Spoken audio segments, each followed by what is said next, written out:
I'll go ahead and call up our screen share.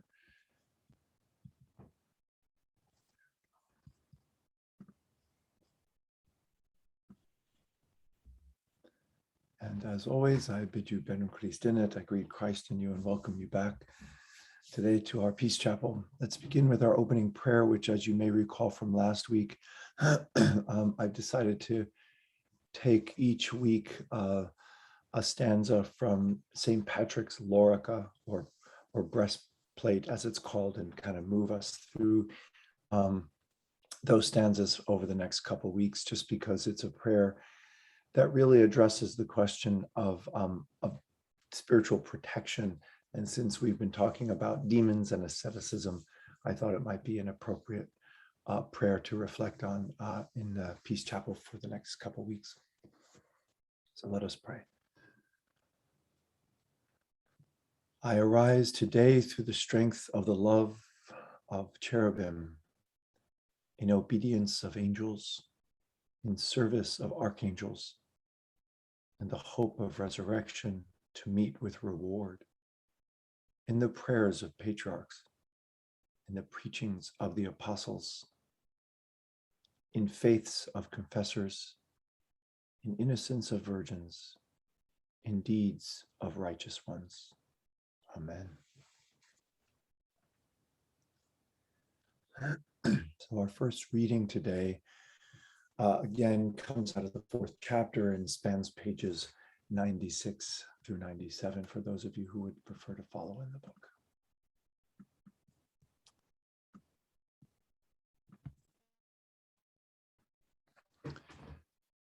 So again, St. Anthony taught, "He who wishes to live in solitude in the desert is delivered from 3 conflicts: hearing, speech, and sight. There is only one conflict for him, and that is with fornication." Even Christ, the archetype of redeemed humanity, is led by the Spirit into the desert to be tested in his heart, as we see in Mark 1:12 and in the other synoptics as well. Here in the desert, solitude and solidarity are wed in Christ. Forever after, Christian solitude can never be isolation. Christ did not go alone into the desert, and neither do we. The heart, much like the desert, is a place of encounter, and Christ already precedes us. Much more than a physical organ or the seat of emotions, the heart refers to the deepest core of our being, where, led by the Spirit, we encounter God and also our demons. It is therefore the place of our most intimate prayer and our greatest spiritual combat. Saint Macarius of Egypt puts it succinctly: "The heart itself is only a small vessel, yet dragons are there, and lions. There are poisonous beasts and all the treasures of evil. There are rough and uneven roads. There are precipices. But there too are God and the angels. Life is there, and the kingdom. There too is light, and there the apostles, and heavenly cities, and treasures of grace. All things lie within that little space."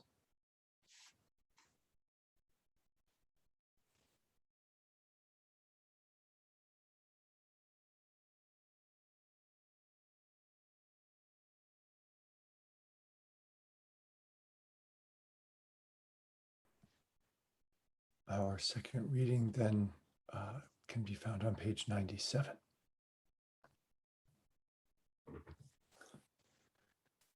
Many years ago, while discerning a monastic vocation, I decided to spend an extended retreat at a Trappist monastery in New England.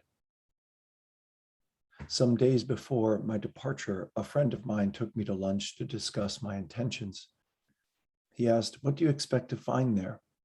Naively, I responded, "Peace, quiet, and serenity to better discern my vocation." "Oh no," he said, "it won't be like that. There are demons there." And without an intimate circle of friends or the scaffolding of my social identity, without the usual distractions or diversions at my fingertips, the darker aspects of my life began to surface in the silence. Like medieval gargoyles suddenly come to life, painful memories, old wounds, feelings of insecurity and self-doubt all began to emerge from the arched corridors of the monastery.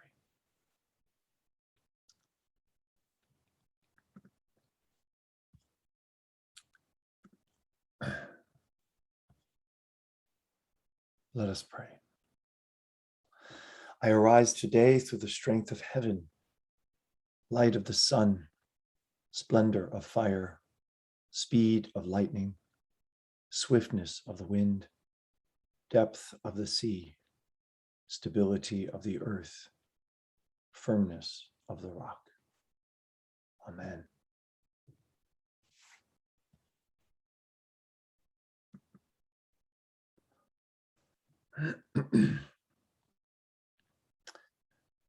So here I'm moving into what was a very personal journey of discovery of demons and how they best. And as I'll explain in the next several paragraphs, what I learned really is that it isn't so much the case that there are more demons in the monastery than anywhere else. It's just that with the scaffolding being taken down, they're emboldened to appear with a ferocity and so forth. So I open the floor then to your own questions or comments or perhaps experiences of similar encounters. Let's see, Elizabeth. Yes, thank you. I'm fairly new to this group and I'm learning so much. It's so illuminating. Thank you. Sure. I want to share a very condensed story of something that happened to me where I thought I had encountered a demon. And then months later, I realized it was actually a catalyst of transformation. And so the very brief background is that I've always been really close to my two sisters. And when I was a child and I got too scared to get out of bed, when I was scared at night, I would call out for my sister Marcia. And let's see what else. Oh, the other thing is that my family never processed grief. I mean, we squelched it. We put it in our very large file labeled unpleasant things that Southerners never discuss. So we never processed. So fast forward to 2014, a couple of years before my mother died, and she'd just gotten out of the hospital. And so I was spending the night and sleeping in the bed in my childhood bedroom, and my sisters had bailed out on me, which, I mean, they had never done before in my whole life. They said, "We just can't handle Mother right now, you're on your own." So very early that morning, I felt something grip my leg lying there in bed. I mean, it was so real. And I was too scared to open my eyes, but I could still see it. And it was like a skeleton with a bird skull and really long bony fingers. And I tried to call out for Marcia, even though I knew she wasn't there, and I couldn't open my mouth. But finally, I got words out and I invoked the Trinity. And I said, "In the name of the Father and the Son and the Holy Spirit," and this demon, what I thought was a demon, left. So with that powerful an experience, obviously I pondered it for months. And then I realized where I'd seen something that looked like that before. I don't know if you're going to be able to see this. This is a book called A Dictionary of Symbols by Sir Lowe. And oh yeah, there it is. And I used that book a lot when I was doing dream work with a Jungian analyst. And so I thought, well, wait a minute, looks like a demon, but this is a book about transformation. And then over many, many months, I came to realize that I think what that demon was my fear of grief. And so then I started letting the pain of grief into my life, and grief transformed from my image of it went from that, what I thought was a demon, to more like a spider web with raindrops after a storm. And then the sun comes out and illuminates those raindrops, and they're all different colors. So anyway, thank you for letting me share that. And I would welcome any insights. Yeah, well, first of all, two quick comments. First of all, thank you, Elizabeth, and welcome to the group. It's nice to have you among us. I did receive a private message that some of you may be having trouble hearing me. Is that the case? Am I coming in okay? Yeah, I am. Okay. Alrighty. So, there's a lot to be said for our interpretation of what we call demons. One of the things, I begin this whole with is the question of the reality of demons as we encounter or experience them, regardless of whether or not they are, as the ancients would have thought them, as discrete spiritual powers or entities, which is a question I'm happy sort of to leave open to personal interpretation. But indeed, they can, regardless of their ultimate identity or origin, they can lead to places of transformation. And in many ways, your story reminds me of the movie Apocalypse Now. And I don't know how many of you have seen that, where, the whole story is really about a man who is dying and how he's resisting death and encountering these so-called demons who turn out to be angels, really looking to finally bring him, if you want to say, to the other side, to liberate him ultimately. And while it appears to take place over a very long time, the whole movie, I think, really only transpires over several minutes during his final moments. So, the way in which traditions speak about our encounter with demons, I think, is what Macarius in the reading today is trying to suggest, that in slightly different language, where he's really looking at that little space of your heart and the whole universe that it contains. And in that space, we encounter the whole gamut of everything from divine love and goodness, if you want to say God in God's very self, to all of the dangers and precipices and dragons that assail us, if you want to say psychologically, emotionally, or what Father Keating would call afflictive emotions and so forth. And indeed, these wounds can become transformational. One of my favorite post-resurrection stories out of John's Gospel is the story of doubting Thomas, because of, and I think I've mentioned this before, because of the fact that the resurrection presumes that Jesus's wounds persist even into the resurrection. The difference is that they become transformational. And I think that's a very important thing. So the things that wound us in the moment of resurrection they don't go away, they remain, but become places of transformation rather than debilitation, if you want to say. And I think it's your own personal encounter with that shift in your own consciousness around what you had thought was demonic or evil or whatever, that debilitating, becomes a real moment of grace and transformation. And that's, I think, one of the profound values of working with these shadow sides or darker elements or so-called demonic elements, or we have to contend with. In doing so, we're ultimately transformed. And it sounds to me like that was your experience. It was. Thank you. Thank you for letting me share, and thank you for this group. Yeah, well, once again, welcome, Elizabeth, and thanks for sharing. Yeah, it's a lovely story. Yeah, thank you. Robert, please. Good morning. Good afternoon for you. Sorry. Yeah, this afternoon. Great to see you. Great to be here. I've been on domestic duty for 2 weeks, but I've caught up with the video. So I've just been a bit behind, but with you still. I'm going to take a leaf out of Elizabeth's book and share with you a story. And what I'd like to do is give you the punchline before. And the punchline, part of it is what you said, Father Vincent, about the demons have many faces, but one tail. Mm-hmm. And I think that tail is about taking our focus off of God. Mm. It's distracting us away from God. And I think that's really important. And I'm so grateful to Cynthia for the Jesus prayer, which I have been taken to heart as I bring that back. Mm. My story, and this is an absolutely true story, told to me by a friend of the person, the stars. This dear family friend had a cousin who was a Methodist minister in Jamaica. And he was homosexual, which is not an easy thing to be in Jamaica.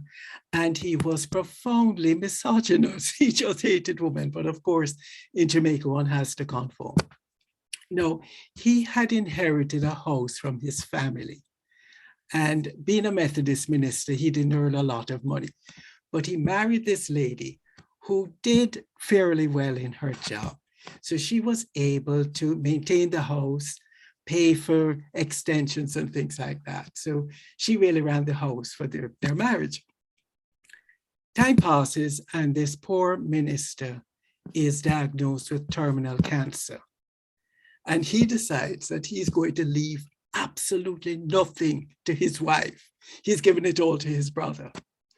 So the family friend goes to her cousin and says, look, let's have a think about this because it doesn't seem to be fair. He says, I don't care. She says, but she put in a lot of money. You know, don't you think you should at least give her back? He says, as far as I'm concerned, that is rent.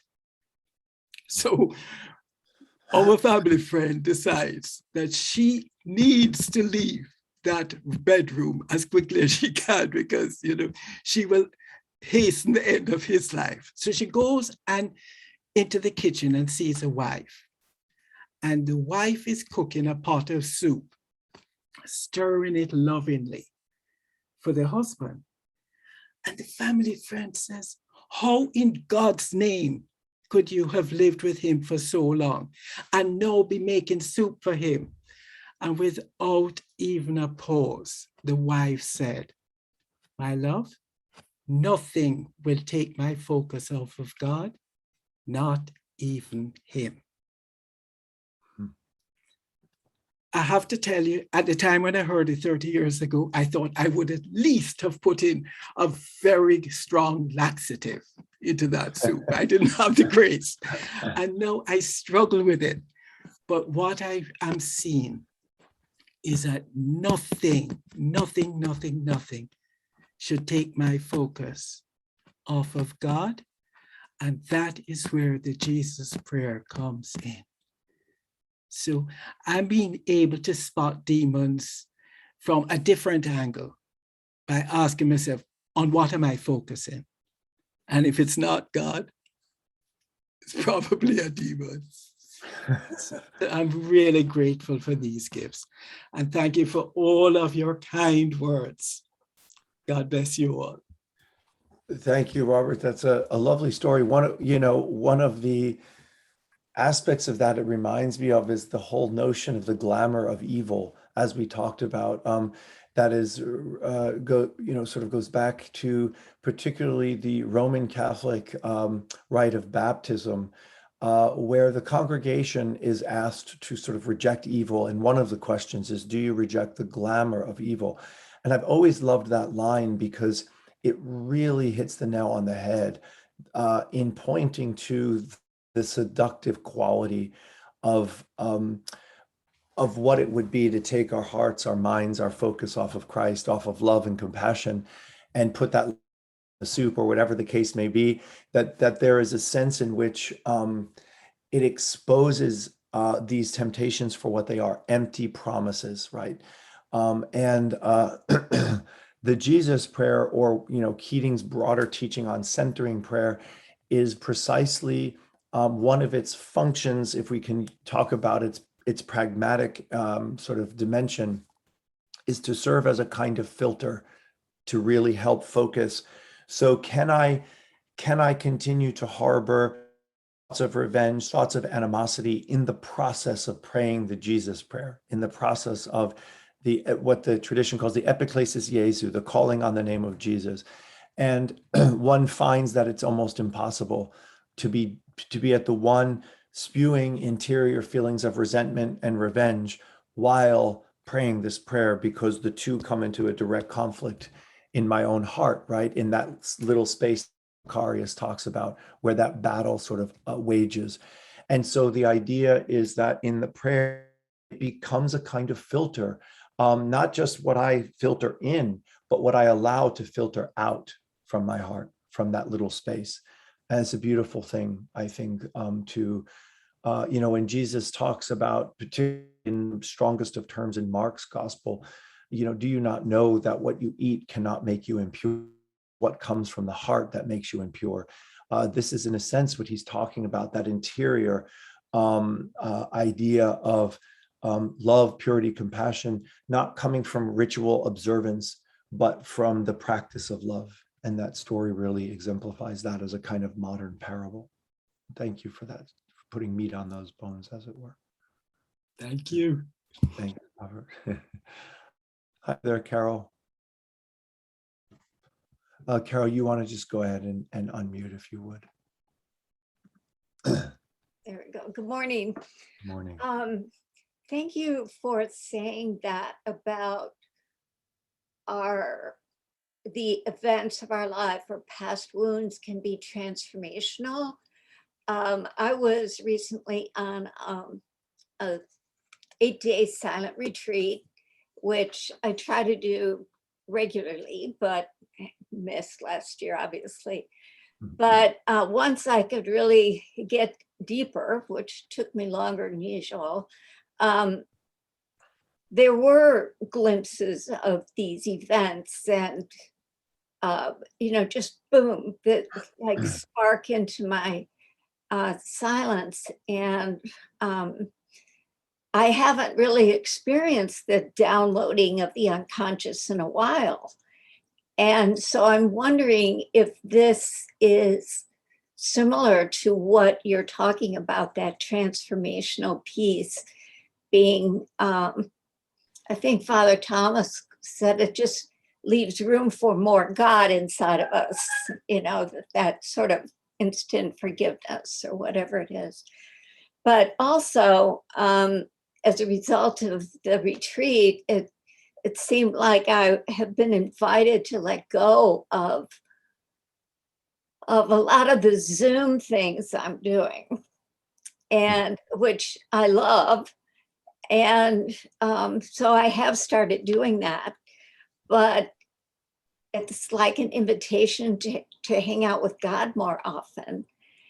Yet it's so hard to make some of those changes, because I really feel attached to some of them, So thank you for dealing with having us take a look at what our demons are, because they are all there. Yeah, well, thank you, Carol. Well, let me start by saying you made a very wise choice not to give up this Zoom session. No, no, but kidding aside, I think that, distractions can disguise themselves in very subtle ways. And by distraction, I mean really distracting us from going into that little space. In fact, my practice today that I'll be giving, at the end really just is an invitation to do just that, to return and restore a practice of just going into that little space of the heart, which may in a group like this seem like, well, we're doing that anyway. But I think for many of us, there is a constant pull. I like to describe it as that occasional time when you go to the grocery store and you get that cart that has a wheel that constantly wants to pull the cart into one direction or another. And the whole time you're kind of fighting the cart to keep it straight in the aisle, which is so annoying. And there's so I think within us is a little bit of a crooked wheel that really wants to keep veering to one side or the other. And what we're being called to do and is to stay straight on the path, if you will. And that sometimes requires a little effort when you've got a tilted wheel. And sometimes it can just be easier to kind of go with the momentum of the cart, right? Which in this case could be yet another Zoom session, another book on spirituality, another anything that really is other than going into that intimate, quiet space, which frankly is very often full of dryness and boredom and distraction and all of the stuff of the garbage that you're saying, what Keating talks about. But the problem is that, his analogy of the downloading of the unconscious, the dryness, darkness, or even the negativity that we face in that transformational darkness that is our meditation. He says, when you throw the garbage out, you don't pick through it and see what's in there. You just kick the whole thing to the curb and let it go. But if you don't occasionally do that, the garbage gets smelly and it kind of gets overwhelming. And there comes a point when you just need a new garbage bag so that you have that space you're talking about for more, right? So there is, I think, within all of us, more or less at various times or others, a kind of fluctuation, sometimes where grace can carry us into that prayer in a beautiful sort of what the East calls in that leads to a kind of hesychastic experience or a hesychasm, a kind of real deep interior tranquility, if you want to say. But other times there's a requirement, there's an exertion of effort. And this is where in the writings of Thomas Merton and others, he really is careful to distinguish what we would call active contemplation versus passive or infused contemplation. And most of us, most of the time, are engaging in active contemplation. That is a willful desire, commitment to entering into that space of the little space of the heart with great effort. And then within that, rising up in moments that we don't expect or can't control comes those brief moments of infused contemplation or grace, whereby we just seem to be carried into it in a very peaceful, tranquil way, accompanied often, to use Keating's term, of a downloading of the unconscious and a letting go of, kicking the garbage to the curb, as it were. So there's effort involved. In my own book, I talk about actively striving to become passive is sort of the way I think about that same dynamic, where you have to exert a certain effort to be still, an effort to be quiet, an effort to be silent, because there's so much that's wanting to pull us like that crooked wheel in one direction or another. And very easily, one of the greatest diseases that can give us the impression we're not avoiding prayer is to read about it. Read Contemplating Christ, or read, one of Keating's books, and you think, well, this is my prayer time. This is sort of it. But really, the become, if not appropriated correctly, just another way of distracting, another Zoom session, another, conversation about spirituality or whatever. So my sense would be your intuition may well be spot on to let go, to shed some of those things in order to allow space for you to enter more deeply into that. And I don't want to dismiss the value of books about prayer and contemplation or theology and spirituality, as long as you're really observing that they're not becoming a surrogate or replacement for that commitment to the real thing. And that's what I think you're touching on in your experience now. Thank you. A few years ago, I stopped buying any books for a year. And now it's like Zoom has replaced books because Right. they are so available and so enticing.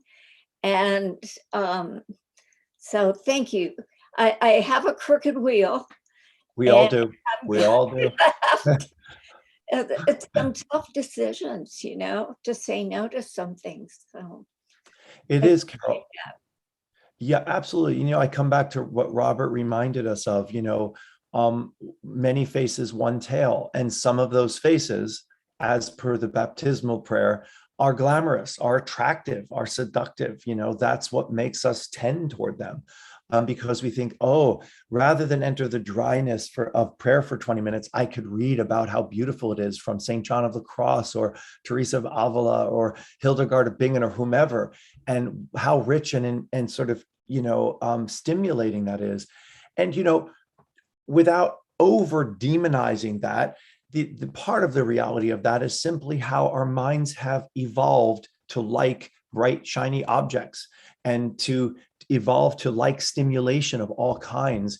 And so there's just a natural inclination to prefer intellectual, mental stimulation over a sort of controlled, managed focus on being silent, being present to whatever's rising up. It's just more fun, frankly. And so there's that tendency in us. And as long as we're observing that and noticing that, I don't want to overly demonize those tendencies, but I want to be aware of our susceptibility to avoidance, right?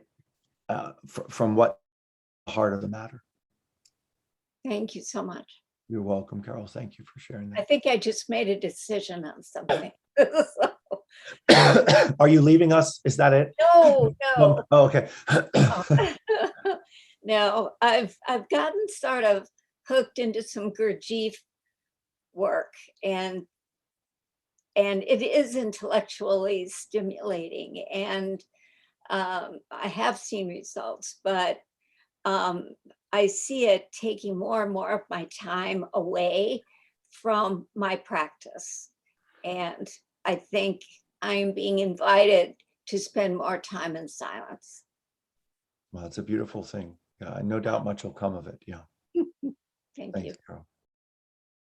Father Vincent, can I jump in? Of course. Yeah, hi, Irene. Irene, I don't often speak, but this morning, first of all, I want to thank you so much and thank the others too who shared. And I have a little demon story, but I'm not sure if I can get it across well, but I'm going to try because I think it's important. So here goes. Last Sunday, I live in a community. I live in a retirement community. It's very, very large, about 1,400 people here. But we make friends, we make friends with different ones. And I have two friends, Ruth and Mel. And so we decided to play the game Sequence. It's a board game. I had never played before, neither had the others. It was our first time, and we were going to learn together. I had taken the game out of the library to see, to learn it. So anyway, we got together we were supposed to be four. It's more pleasant to play with four, then you have two teams, but one of the ladies didn't show, so we were three. Okay, so I'm going to try to make this real short. I want to get to the crux of it. So I'm a kind of a quiet person. The other two are kind of more talkative than I am. But in that game, when you eventually know how to play, one of the rules is that you play without talking, because that's part of the strategy. It's a strategic game. You got to think about it a little bit, and get in there. Anyway, the other two ladies were talking too much for my liking. We had already read the rules. Everybody seemed to understand. We started to play, and then Mel kept teaching Ruth. Ruth was the older of the three. And for some reason, Mel was kind of, I don't know the word, I'll use enabling. It's not the right word, but she was helping Ruth to make the right choices. And for my thinking, Ruth already knew what to do. Just leave her alone is what my thinking was. So here's the crux now. It became my turn, and I said, I will be glad when we can play the game without talking. Well, that threw the other two into berserk form. And Ruth is the one who slammed her cards down. You know, we hold cards. She put her cards down kind of hard and stood up. And I don't remember what she said, but it was something like, I've had enough of you. She didn't say that. Anyway, the meaning was, I'm out of here. I don't want any more of your anger. But it wasn't anger. I didn't say that in anger. Anyway, then Mel stood up, and both of them now are against me, which is my trigger point. I need to be accepted, but they were rejecting me. There's my demon. There's my wound. And I tried my best to keep them at the table. But no way. They were leaving. So we put the game away. We were together while putting away the game. And then they proceeded to walk out. I followed them and kept talking. I said, you know, we're all a little sick here. We need compassion all around. Things like that, trying to soothe the business. I did call them both. They're not returning my calls. I'd like to call them again today. This is why I'm sharing. I need courage to see. I get wounded when I'm rejected. That's an old wound, I guess, abandonment. I need friends. Isolation is not good. Anyway, I love this part of the book. I love the book anyway, and this morning you seem to be right on, and that story popped up for me. Thank you for your patience and listening. Well, Irene, I want to thank you for sharing that. It's obviously the story is not really about the card game or the game itself. It's about the deep wound that kind of came to expression in the context of how that all unfolded between you and your friends or your players, the women you're playing with. And I want to encourage you to to call them back if that's what's on your heart, to do that. And I'm reminded of Robert's story, but perhaps in a slightly different way. If you call them back and they persist in their anger, there comes the question for you is, can you recognize the wound, right? And what's getting triggered. Yeah. Yes. And know that if you call them back, you're risking further rejection if they are too angry to call you in return. And for your sake, to do so with as much detachment to the outcome as is possible, so that you can call them out of a sincere apology, or wanting to mend the ways, reconcile the relationships. But I would invite you to do so in a way that at the same time prepares you for the potential outcome that they really will not call you back, and to sort of be prepared for knowing how that's going to address the wound that's really at the heart of all of this, and how you'll focus, as Robert said earlier, on Christ in the midst of it, who is the one who never abandons, right? And who is always accepting. And then discern from that whether this is a friendship that can continue or not, and pursue friendships otherwise. And in time, this may find its own resolution, and perhaps neither of them are prepared at the moment.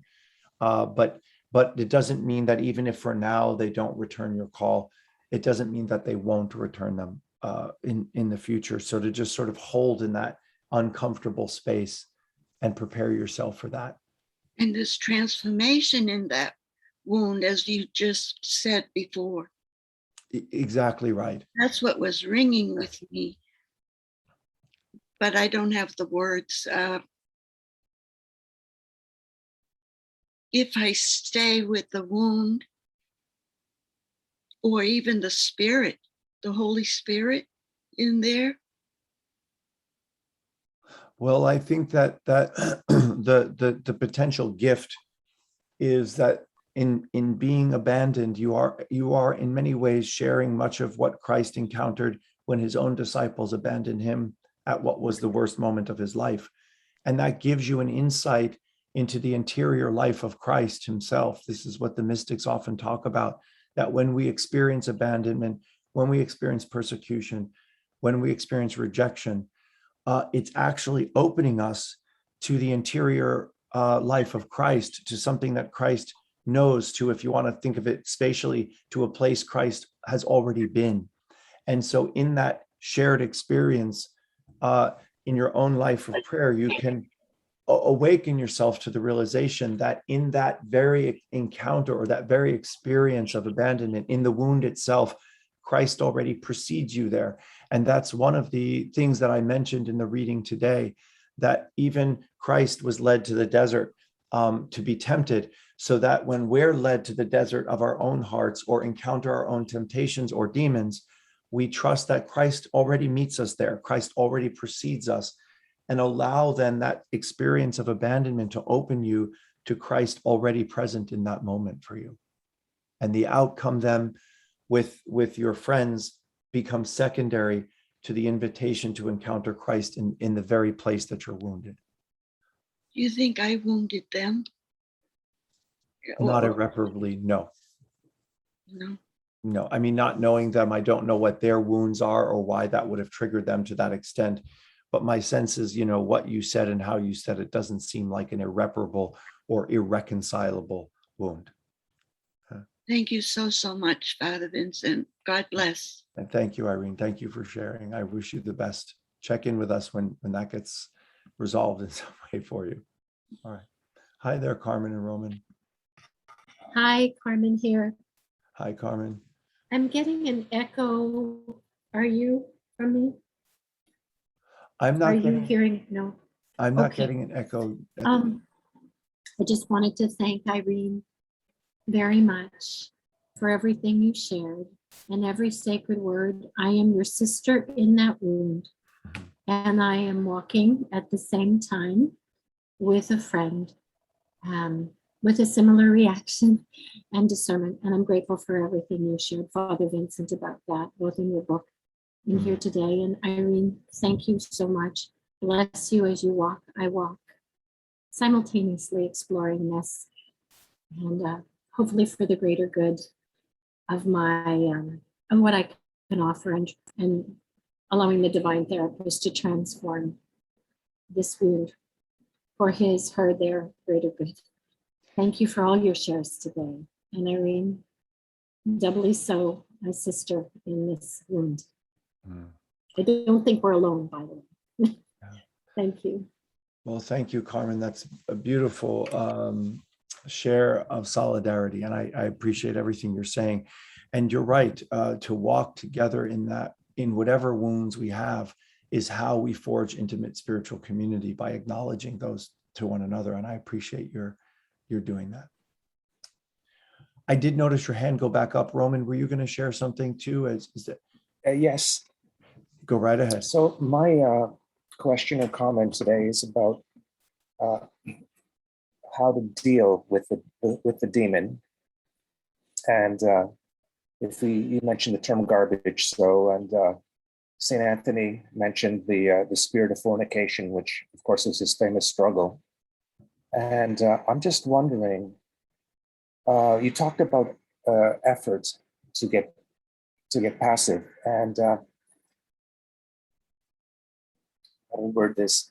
It seems to me that St. Anthony's struggle magnified the demon, the way he fought with it, as opposed to a more effortless effort of noticing the demon, not judging the demon, and then not identifying the demon and letting the demon go. Garbage in, garbage out. The term ever so gently. Like the welcome prayer of letting things go, releasing things. So I just wonder what you think about whether St. Anthony magnified the demon by struggling with it so much, and if it's not more effective, just to if it's on the way up, it's on the way out. Thank you. Oh, that's a great way to think about it.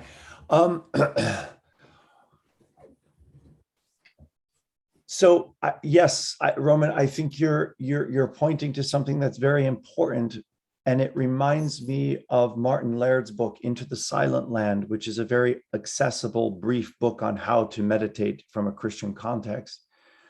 And I think, when we're reading about the life of Anthony, which was written by Athanasius, we are likely reading what we might think of as legendary stories in which the life of these great saints in which the real subject matter is the interior life, are kind of told in legendary ways, and therefore as exterior battles. Often, for example, the demons that Anthony grapples with are appearing in the form of wild beasts or jackals and things that assail him quite physically. And there's even almost sometimes what seems like a comical description of them, like when you're watching a cartoon and two animals are fighting and all you see is arms and legs sticking out of a big dust cloud and a bunch of banging. I mean, in a way, it's almost told in that comical fashion where he's in his hut and there's all this commotion all night of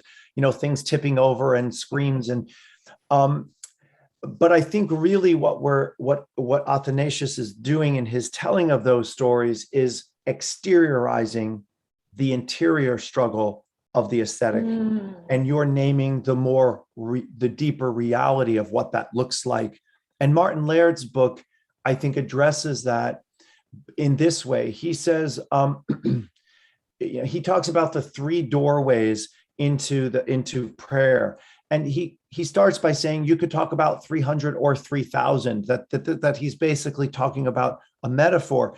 But he says, as we approach slowly the hesychastic center of tranquility, we're assailed. The first thing is with bodily itches and distractions and aches and pains and a sort of body resistance just to being still, for example.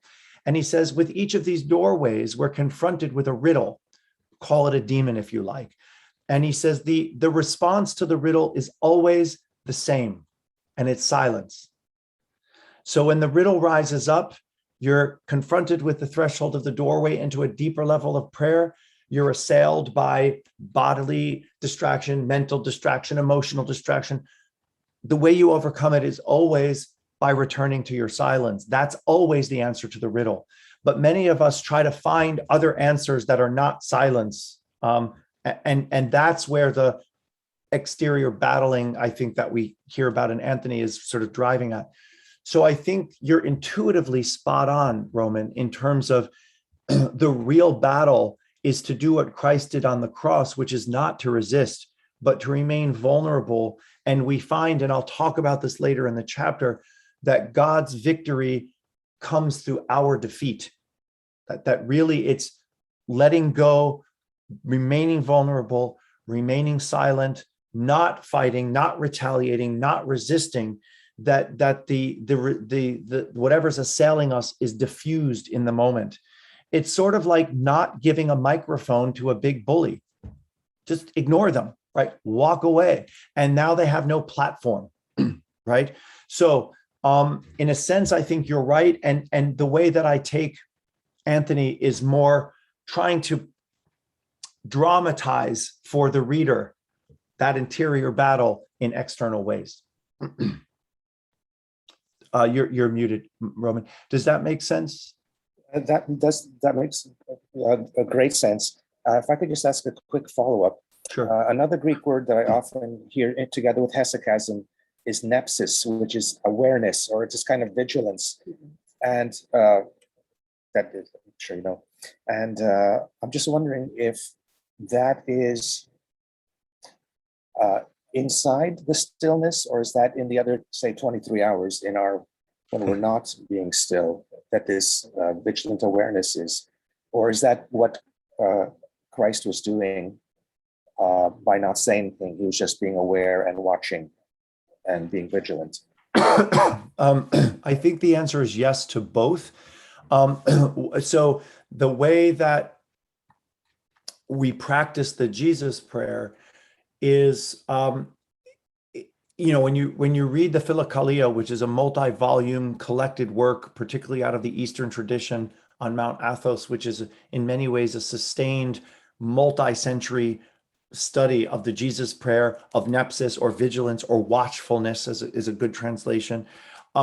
What we see throughout the teachings of the fathers in that is that while certainly our specific moments of meditation is the practice of nepsis or watchfulness, vigilance, if you will, by praying the Jesus prayer always, right? By consistently in all that we do, calling on the name of Jesus as the filter, as we refer to, is itself also a perpetual practice of awareness, of watchfulness. What am I ingesting and what's coming through? What do I filter? And what do I filter coming in and what do I filter going out? So that in many ways, meditation and watchfulness are often spoken as really one and the same, or at least two sides of the same coin, right? The meditation becomes the practice of noticing, of watching, of observing. That is nepsis. And I don't only do that in particular moments of intensity as I'm meditating in morning or evening, but as I carry on the prayer throughout the day, it is a prayer of constant vigilance over my thoughts, over my emotions, over my feelings, over my observations, and allowing them to always be informed by a deepening awareness and not letting things just sort of, run away. So very often, to your point, Roman, when you say as the demon coming up is the demon going out, that's precisely because now that you've observed it, now that you've shined a light on it, now that it knows it's being watched, in that very fact, its capacity, its power becomes less virulent. It becomes more impotent because it works in the dark. As we'll see as I try to walk us through this chapter in the anatomy of demons and the renegades and the parasites, I really point to the parasites, which are the types of demons that learn to live very comfortably with us, like a parasite would. A good parasite, you never know it's there because it establishes a kind of symbiotic relationship. It's the parasite that kills you that ultimately destroys itself. The far worse demon is the one that knows how to live inside of you with you barely aware of its presence, and yet it continues to suck life, suck energy, suck nutrients out of you unawares. The moment you call attention to it and you're aware, now you can begin to assail it, if you will, to ameliorate its power. And that's, I think, what the watchfulness helps us to do, to say, aha, I see you now. I see you from behind the dark corridor of the monastery, peering your head out. Now I know you. And now we begin to let it go. Thank you very much for that clarification. I appreciate it. Sure, Roman. Yeah, it's a great question, Roman. I did see a hand up and that snuck back down again. I don't know if that's because I answered the question or, but I missed who that was. Did anybody want to jump in there? Okay. Oh, there you are, Ruth. Okay, go right ahead. That's right. It was you, now that I see. You just want to unmute there. Oh, I had, hush, Randy. I'll put it back up. These questions have been so rich and so deep, and I don't consider my question trivial, but it's different in a way. In your book, when you talk about the experience of the demons in the monastery, I was so grateful for that, because I had a period, a lot of times going on retreats, going to Mepkin is like a mountaintop experience. And then you sometimes reach a point where it's all demons and you're surrounded by these people who are having these ecstatic experiences and you're struggling with demons. And that's got a little bearing on this. My grandsons, they're my spiritual directors. They don't know it, but they really are. They were with me almost all week. And one of the things they love to do is they love to select the cross that Nana is going to wear on a given day. I have 3 crosses that I almost always have on, not where people see, but they remind me that what I want is the connection with God. So those crosses end up laid out. I've also been intrigued by the statement in your book about Jesus on the cross representing love crucified. And I have been pondering on that. So there is a very small crucifix that sits on the table where I generally do my meditation, my centering prayer. I've recently added the Jesus prayer practice, which, oh God, I love that. I've already told Cynthia how much I appreciated that. Okay, here's the story. The crucifix moved from the table to the vanity, and there were some questions. Both boys have crucifixes in their room because of their Roman Catholic grandparents, and there was lots of discussion about my empty Protestant crosses and the crucifixes, and lots of reflection on that. And we talked some about it. They have this Playmobil playset, which is thousands of tiny pieces. They remember every piece. And when they leave, I'm constantly picking up pieces to get them back with the set. This morning, they left last night. This morning, when I went to my vanity, this tiny cruciform dagger had been lined up with the crosses. And they called me on Google this morning just to say good morning to Nana. And the littlest, the almost 3-year-old said, Nana, I put our play cross with the other crosses. That's where it belongs.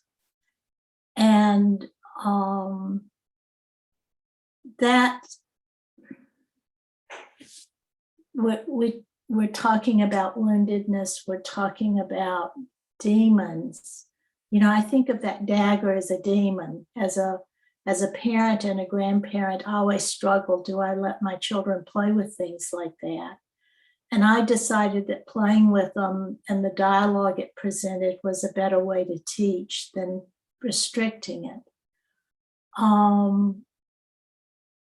But it just has been troubling me in the way that demons do.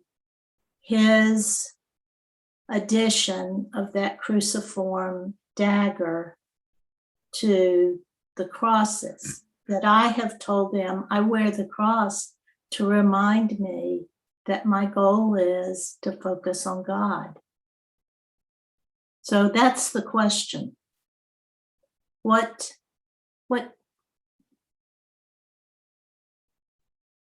do you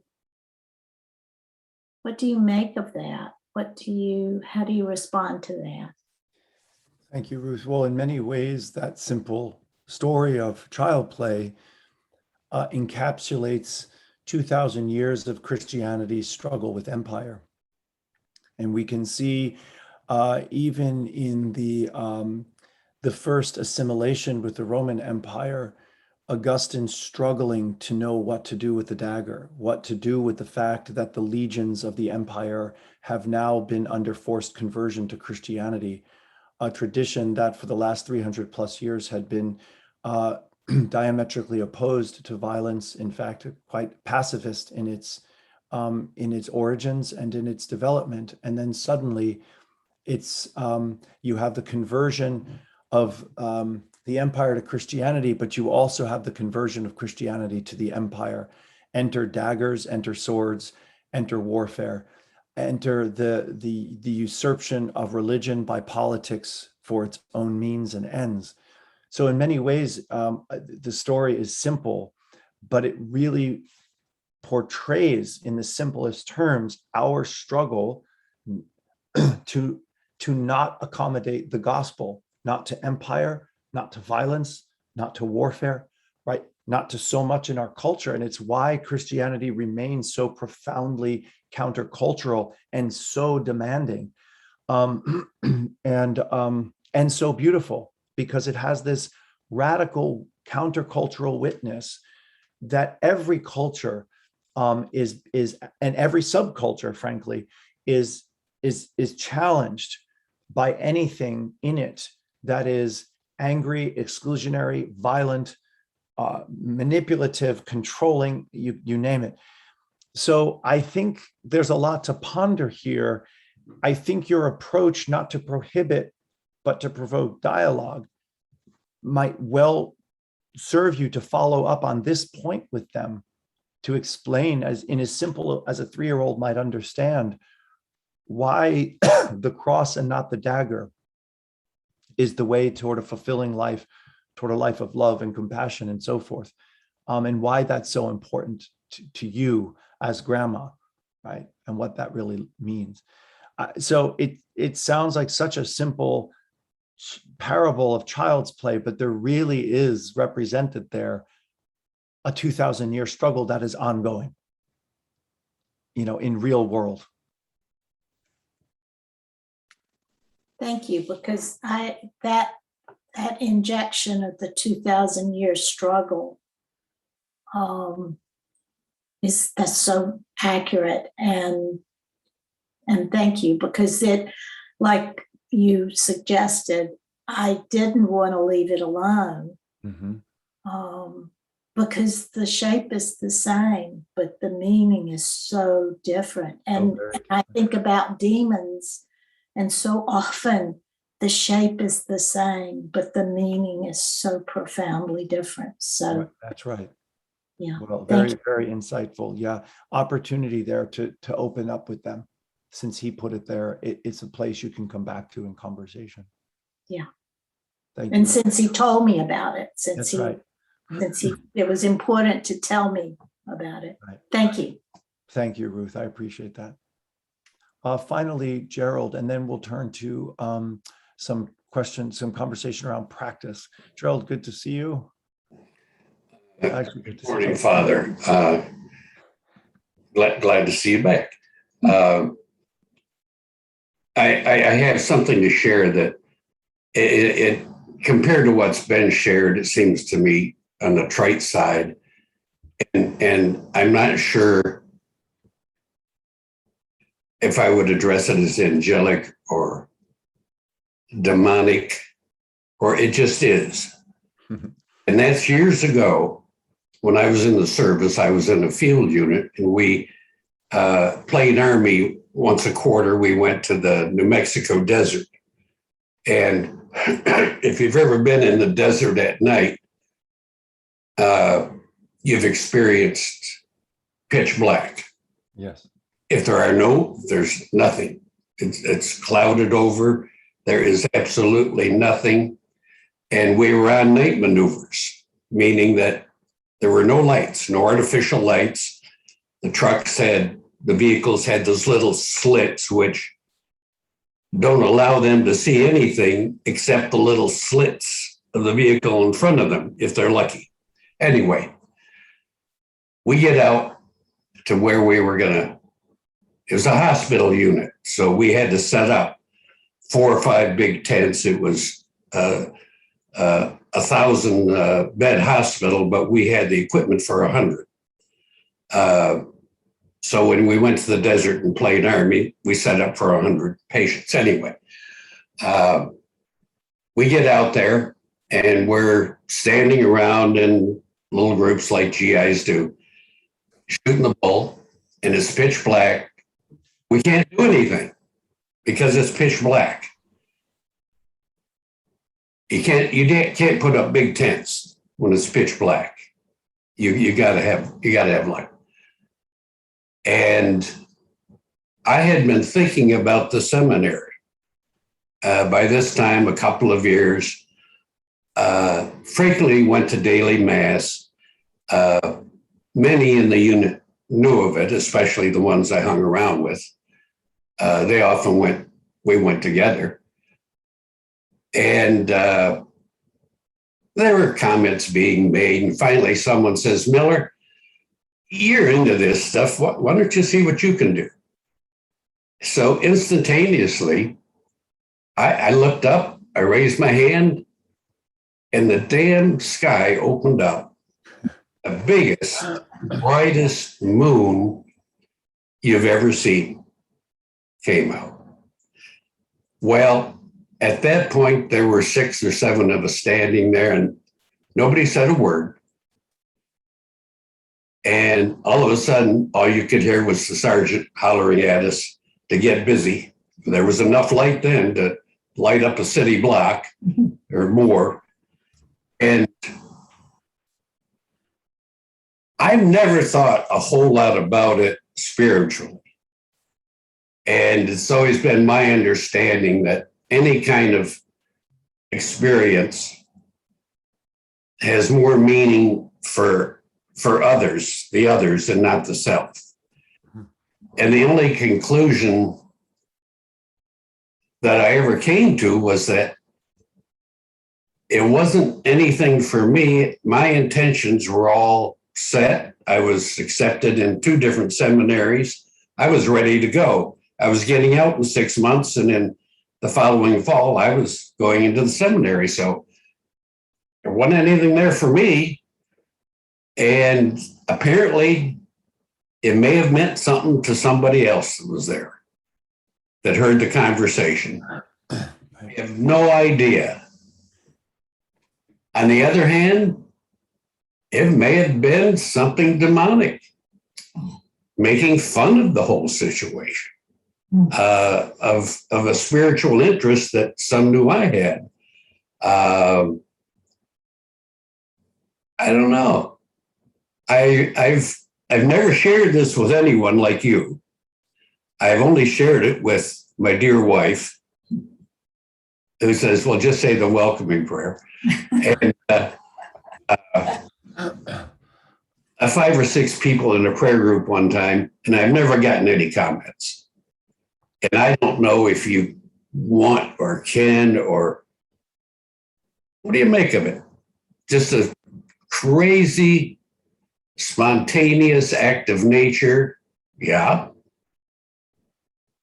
But it happened exactly as I relayed it. Miller, see what you can do. Well, I wish I could have been there and saw their faces. Maybe it was too dark, but that would have been a fun moment to be sure. You know, I think that one of the realities that we are slow to recognize throughout even all of the dramatic stories that we read throughout Scripture is that to anyone present to these events, insofar as they occurred even remotely the way that they are claimed to have occurred, and many of them no doubt have been embellished for various reasons of national pride and faith and touting the power of Israel's God and so on. But we do think we've come to the bedrock of history in certain moments because they seem to just overnight transform the hearts and minds of, say, a motley crew of slaves coming out of Egypt who are only barely related through some very distant genetic kind of relationship, suddenly understand themselves to be the people of God, or belonging covenantally to the God of what becomes Israel and so on. That at some moments we believe that we're certainly hitting the bedrock of history, something observable that would have convinced a very large group of people that God had acted on their behalf in a liberating way against what, say, in the case of the Exodus, was the then most powerful army in the world. But But to the naked eye, this could simply appear as a natural phenomenon of some kind and may well be explainable as a natural phenomenon. I think what shifts is how we interpret all of these events through the eyes of faith. And the wonderful category in the Bible that we refer to as mythology, which in the modern world gets a terrible rap because people think that by mythology we mean that it's false or fake or a fable, and really misunderstand the category of myth as a spiritual lens through which to interpret correctly or theologically what to the naked eye could just appear as a natural occurrence.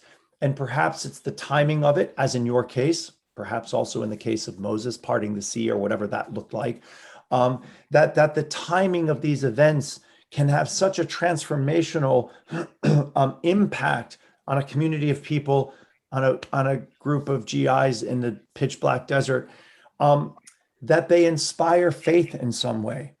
And I can't help but believe that in the midst of that, the most appropriate interpretation theologically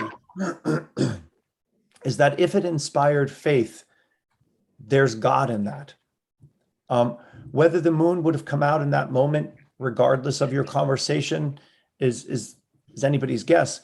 But the fact that the timing of that was so aligned with a request for divine assistance, if you will, and that inspired people, then what I would want to say is that faith interpretation of that moment has its own power to transform, to inspire, to encourage.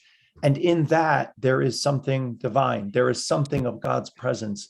And the rest remains mystery, ultimately. But very often when people describe spiritual or religious phenomena, what I come back to is, how did it make you feel in the moment? Did you feel loved?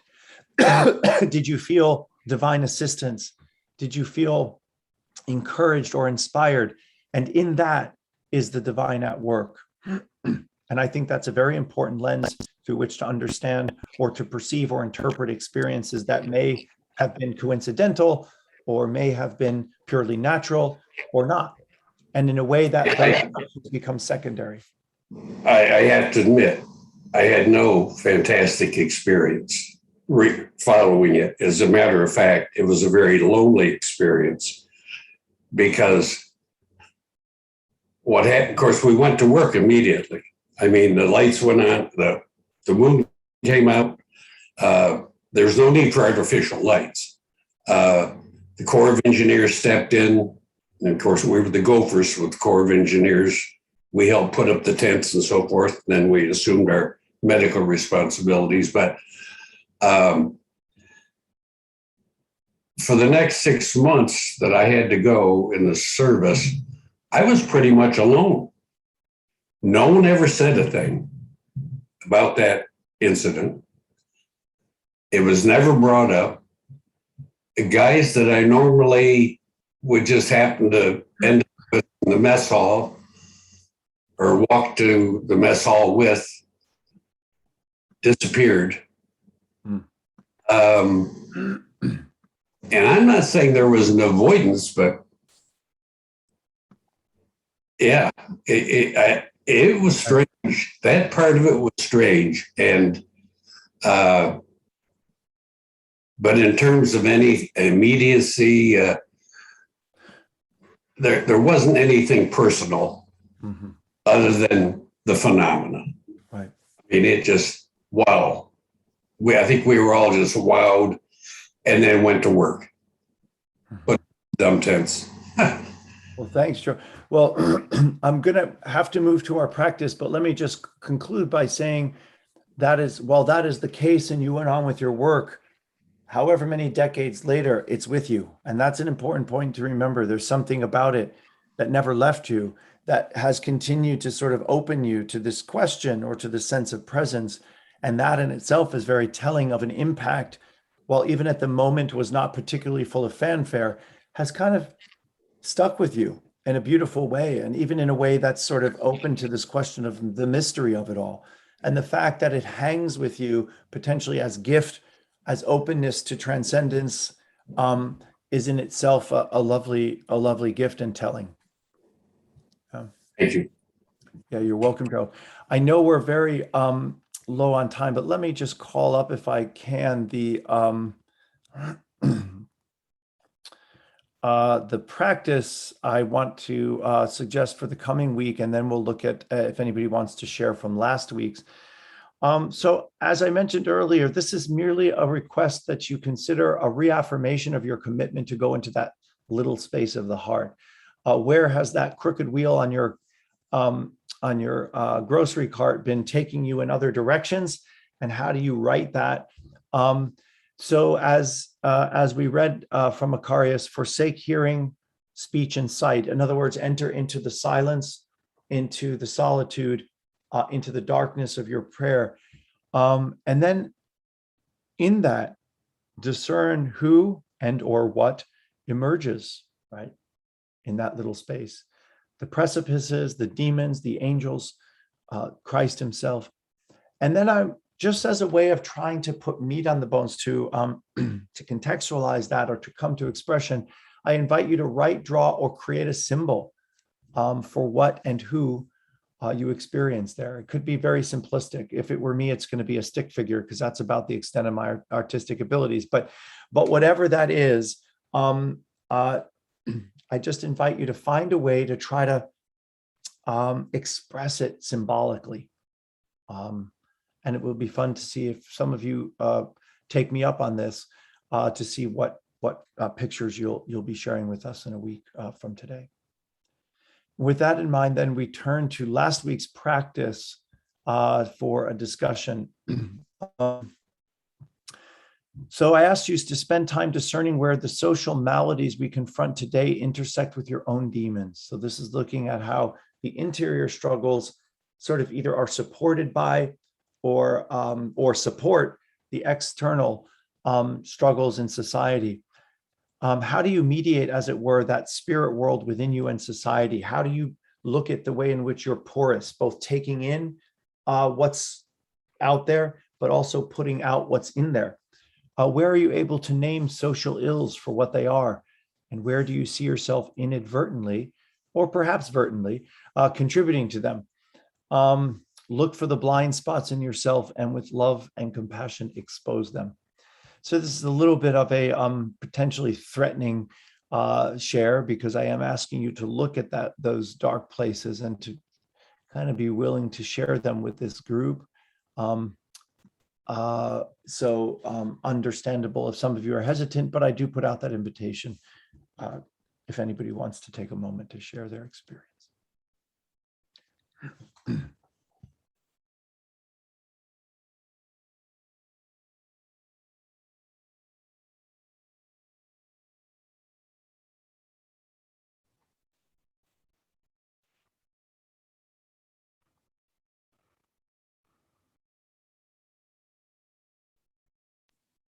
Father Vincent, it's me again. It seems that as though my story fits that Practice. And it does point to our social ills, I think. I don't think we listen to one another. Mm-hmm. I listened to something last night. It just popped in my head. But yeah, I watch YouTube quite a bit, and something came up from intelligence. It had never been there before, but this man, he must have been a Ph.D. I don't know his name. He was explaining that we don't look at one another's eyes when we talk to one another.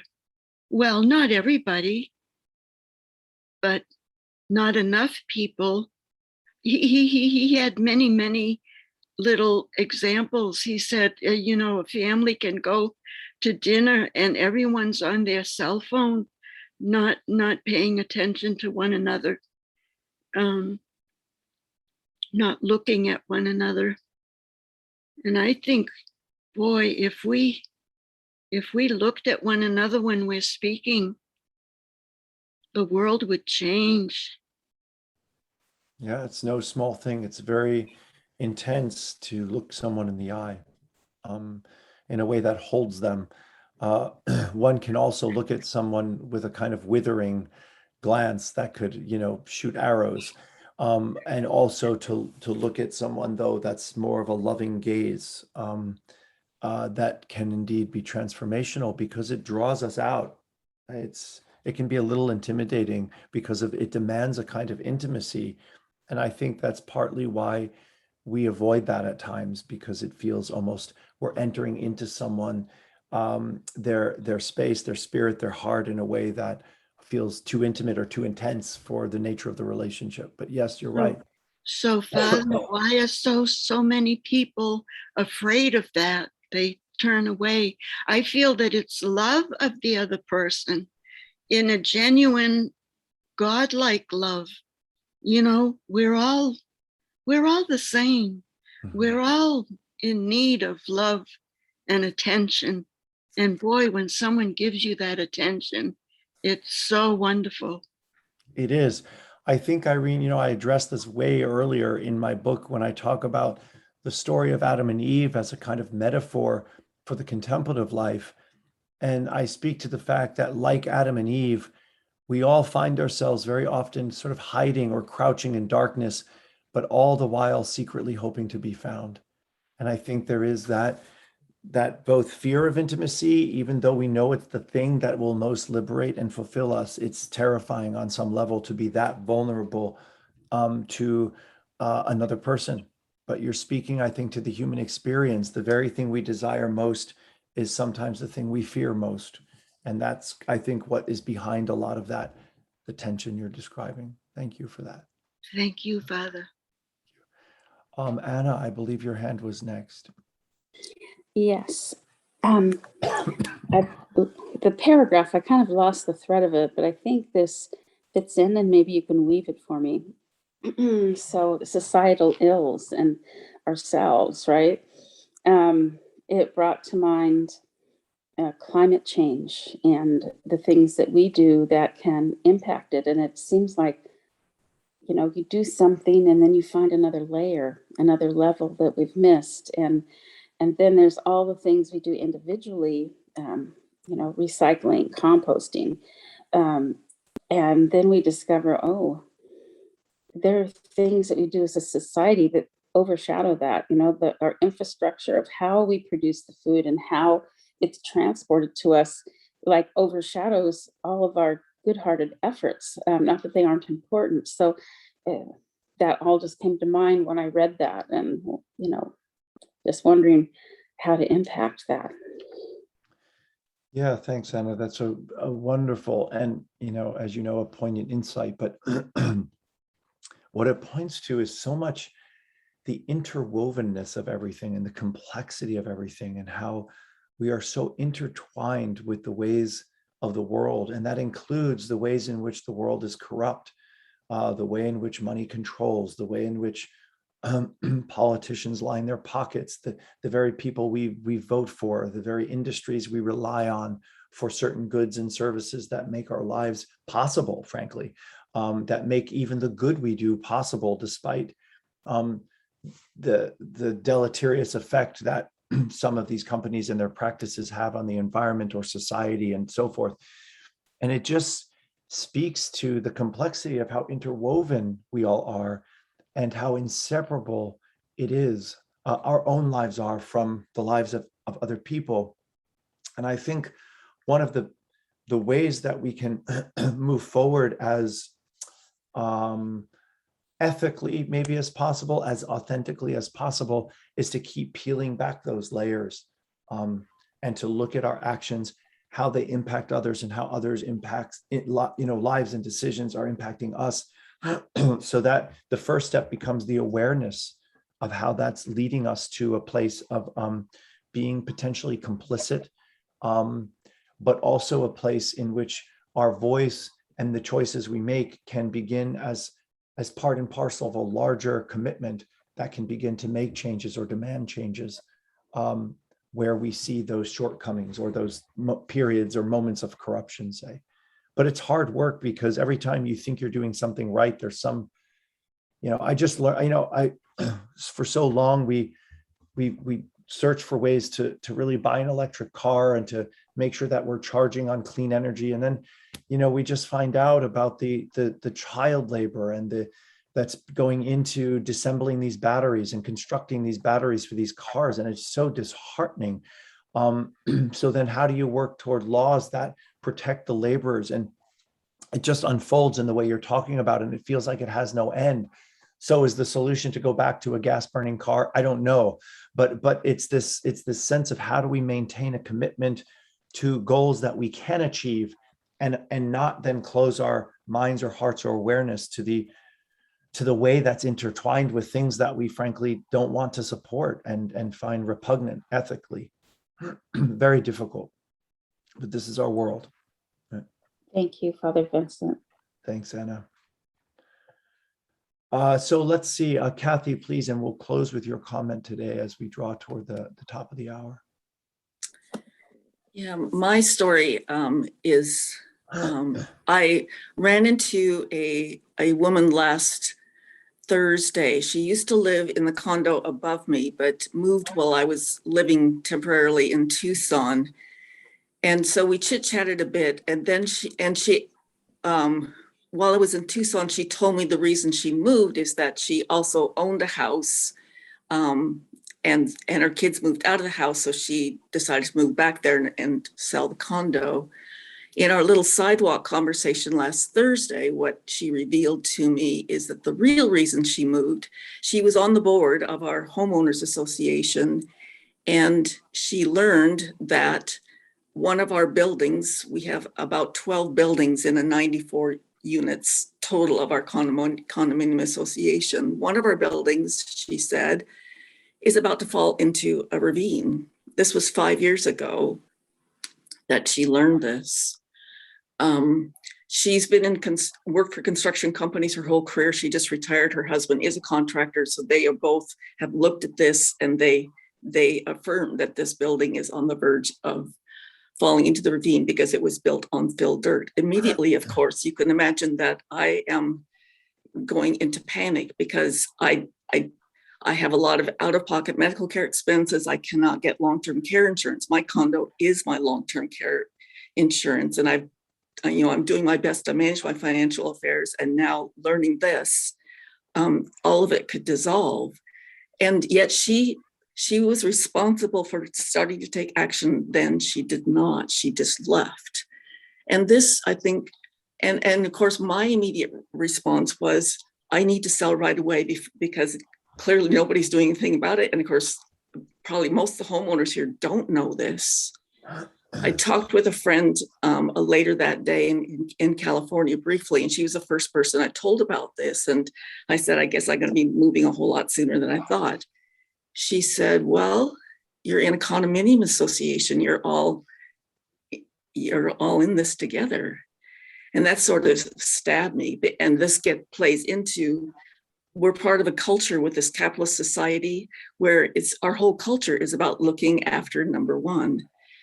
Then the next morning, I attend morning prayer at Canterbury Cathedral via YouTube every day. The story happened to be on Cain and Abel. And, I am my brother's keeper. I am my brothers and sisters' keeper. It was but those two events totally transformed me.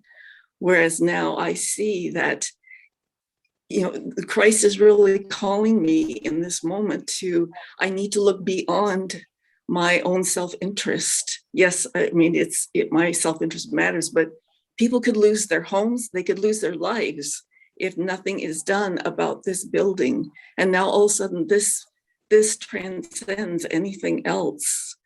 So I just want to report that for me, it's what's coming into my heart and then out of my heart, and just the habits of these two, the comment from the woman and then this Cain and Abel story, how my heart could take that in and allow this situation that was panicking me open to something greater.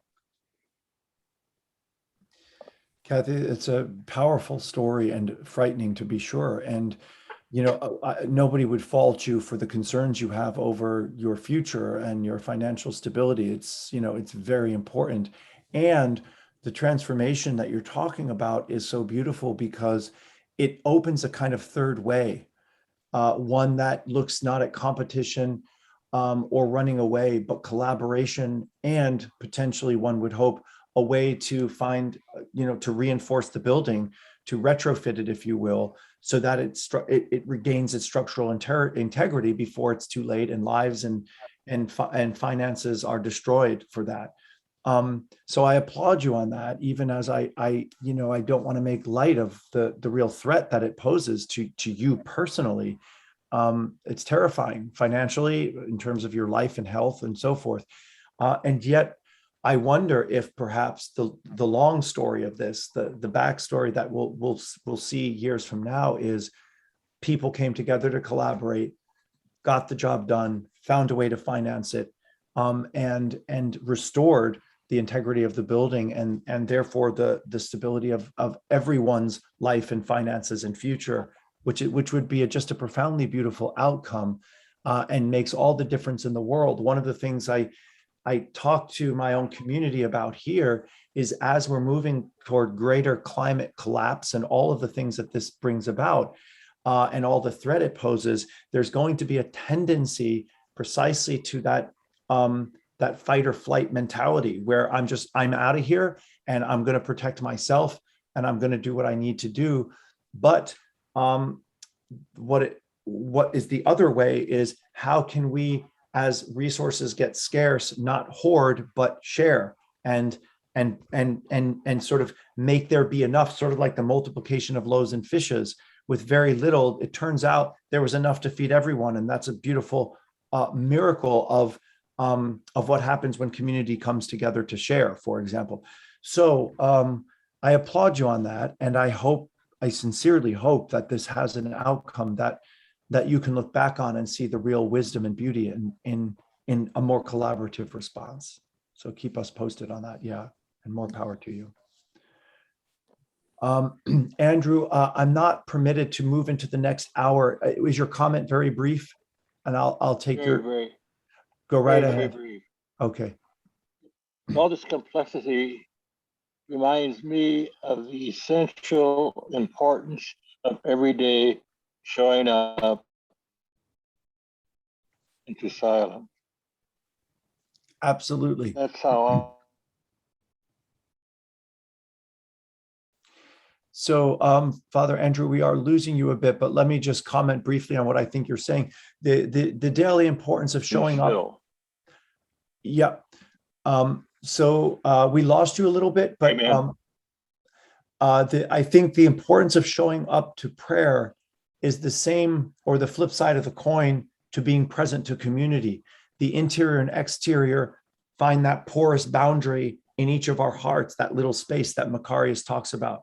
And the two, I think, are absolutely wedded. The capacity to show up for myself in all that little space holds for me is where I draw the capacity to show up for the world in an authentic way. And I think, the last story we just heard exemplifies that in an incredibly powerful way. So thank you. I'm sorry we lost you there a little bit. Your connection, I think, was a little weak, but I hope I responded to the gist of your comment. So let me then, as always, we need to close because another group will be coming in momentarily. So as always, I bid you benum Christ in it. I greet Christ in you and thank you for this wonderful time, and send you with my blessing, the 3 in 1 and 1 in 3. Go in peace and in health and love, in full presence to both the interior and the exterior, where I pray and hope that you meet Christ present in every moment. So God bless you, and I look forward to seeing you next time.